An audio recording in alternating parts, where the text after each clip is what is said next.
Hello friends, welcome back to my channel. आज की video unique video है friends, तो आप सभी को प्रोवाइड कर रहे हैं जो आपके एग्जाम के लिए इम्पोर्टेंट है।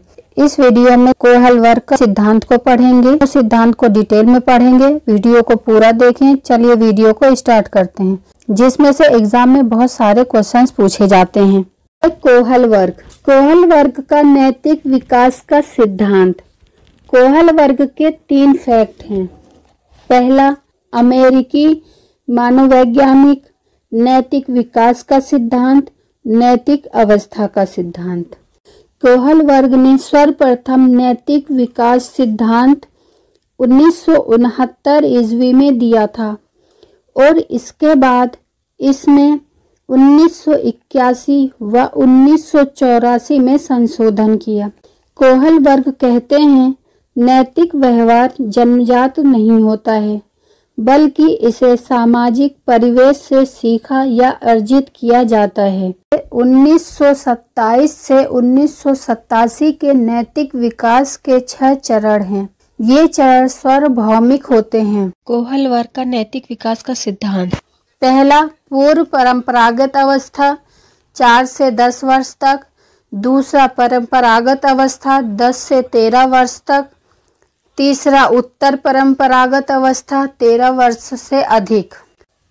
कोहल वर्ग नैतिक विकास का सिद्धांत क्या कहता है? कोहल वर्ग ने बच्चों के साथ 20 साल तक विशेष प्रकार के साक्षात्कार का प्रयोग करने के बाद नैतिक विकास के 6 चरण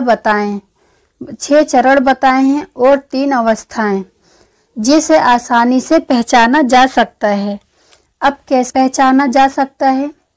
कोहल वर्ग का नैतिक विकास का सिद्धांत इन 6 चरणों में से प्रत्येक चरण नैतिक दुविधाओं को सुलझाने में अपने पूर्ण चरण से अधिक परिपूर्ण होते हैं।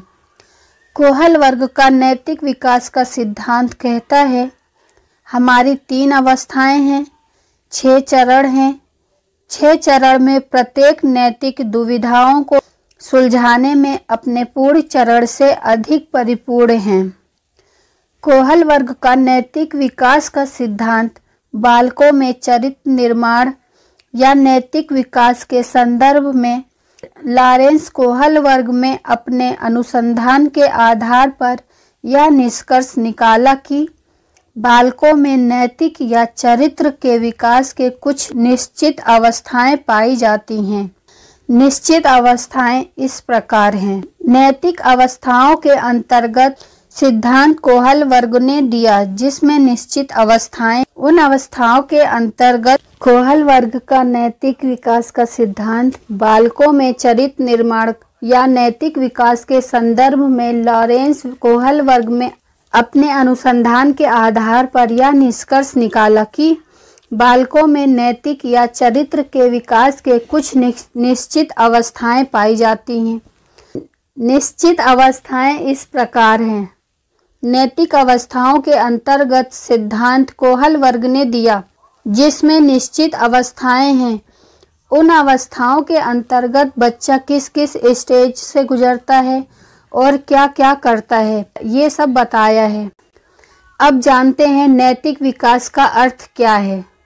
नैतिक व्यवहार जन्मजात नहीं होता है, इसे सामाजिक परिवेश से सीखा या अर्जित किया जा सकता है। सर्वप्रथम बालक का अनौपचारिक रूप से अपने आसपास, पड़ोस तथा स्कूल में नैतिक विकास होता है। जब बालक का जन्म होता है तो वह ना तो नैतिक होता है और ना ही अनैतिक होता है, बल्कि वह अच्छा व बुरा का आचरण समाज से सीखता है। इसलिए कहा जाता है कि विकास की प्रक्रिया वातावरण की महत्वपूर्ण भूमिका होती है। फ्रेंड्स, ये अवस्था कितने साल की है? तो ये पहला पूर्व नैतिक स्तर में देखा जाता है 4 से 10 वर्ष की है। इसे बाल्य अवस्था के रूप में जाना जाता है। ये पहली अवस्था है। इसके 2 चरण हैं। पहला, आज्ञा एवं दंड की अवस्था। दूसरा, अहंकार की अवस्था। अब हम दोनों चरणों को समझेंगे। आज्ञा एवं दंड की अवस्था क्या कहती है? कम आयु व अपरिपक्व होने के कारण बच्चा डरता है कि काम किया जाए या ना किया जाए। दंड से बचने के लिए बच्चा अपरिपक्व होने के कारण काम करने से डरता है। काम किया जाए या ना किया जाए जिससे दंड ना मिले। परिवार के सदस्य बच्चों को कार्य का आदेश देते हैं। उस कार्य को ना किए जाने पर बच्चे को दंडित करते हैं। दूसरी है अहंकार की अवस्था। जैसे जैसे बच्चे की आयु बढ़ती है वह परिपक्व हो जाता है। यदि उसका उद्देश्य झूठ बोलने से पूरा होता है तो झूठ भी बोलेगा। जैसे दोस्तों के साथ छिपकर खेलने जाना और फिर झूठ बोलना, मम्मी मैं दोस्तों के साथ खेलने नहीं गया। ये क्रियाएं अहंकार की अवस्था में आएगी। दूसरी अवस्था ये है, उसके भी 2 चरण हैं। ये अवस्था 10 से 13 साल तक है। इसे 2 उपस्तर में विभाजित किया गया है। पहला प्रशंसा की अवस्था, दूसरा सामाजिक व्यवस्था के प्रति सम्मान की अवस्था। प्रशंसा की अवस्था, इस अवस्था में बच्चा जो भी करता है दूसरों लोगों के द्वारा उसकी प्रशंसा करने के लिए करता है। इस चरण में बच्चा सोचता है कि मैं कुछ ऐसा करूं जिससे मेरी तारीफ हो और सब मेरी प्रशंसा करें। इससे बच्चे को खुशी मिलती है। दूसरी ओर समाज के सदस्य बच्चे से विशेष अपेक्षाएं करने लगते हैं तो समाज से उन्हें स्वीकृति मिलने लगती है। तुम अच्छा काम करो और अच्छे बच्चे बनो जिससे तुम्हारी तारीफ हो। सामाजिक व्यवस्था के प्रति सम्मान की अवस्था। नैतिक विकास की उप अवस्था अत्यंत महत्वपूर्ण मानी जाती है। कोहल वर्ग के अनुसार समाज के ज़्यादातर सदस्य नैतिक विकास की इस अवस्था तक पहुंच जाते हैं। इस अवस्था में प्रवेश से पहले बालक समाज को केवल इसलिए महत्वपूर्ण मानता है कि समाज उसकी प्रशंसा करता है। वह समाज को स्वयं एक लक्ष्य मानने लगता है। तीसरा, उत्तर परंपरागत अवस्था। समाज के साथ संबंध कोई भी बालक इस अवस्था में समाज के प्रति अच्छा कार्य करता है। वह नहीं चाहता कि समाज के साथ उसका समझौता टूटे। इस स्टेज में बच्चा कोई ऐसा कार्य नहीं करेगा जिससे उसके समाज के सामने समझौता टूटे। समाज के बनाए हुए सही नियम पर कार्य करता है।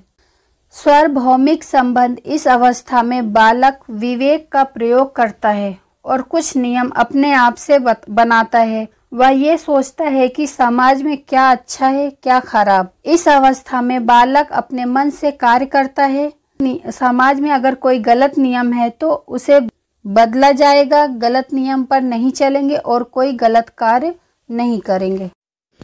आप सबको मेरी वीडियो अच्छी लगी हो तो चैनल को लाइक एंड सब्सक्राइब जरूर करें।